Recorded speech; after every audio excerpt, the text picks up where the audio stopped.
অপেক্ষা মানে শুধু সময় কাটানো নয়, অপেক্ষা মানে নিজের ভিতর ধীরে ধীরে ভাঙা এবং বোঝা যে তুমি কতটা ধৈর্য ধারণ করতে পারো, যার জন্য তুমি অপেক্ষা করছো সে হয়তো জানে না কারো দিন রাত তার জন্য কতটা জ্বলে যাচ্ছে। প্রত্যেক মুহূর্তে মনে হয় সময় থেমে গেছে, সব অনুভূতি বুকের ভেতরে জমে যাচ্ছে, কিন্তু তবুও তুমি থেমে থাকো না। কারণ কিছু কিছু মুহূর্ত মানুষকে কখনো ছেড়ে দেওয়া যায় না।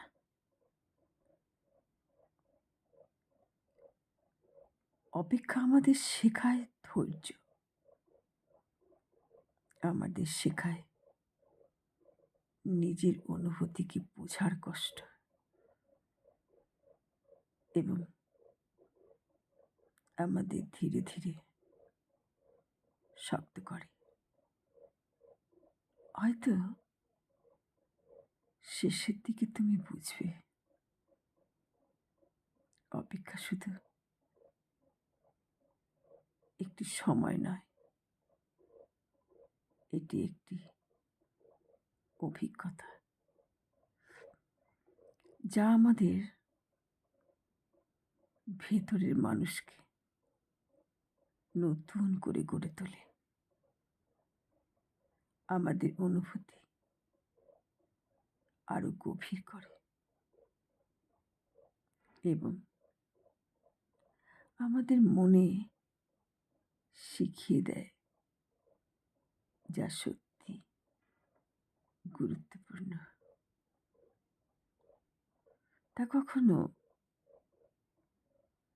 সহজে পাওয়া যায় না।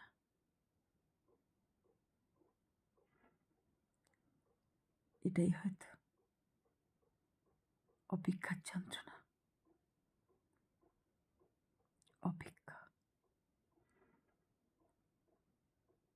জীবনের সবকিছু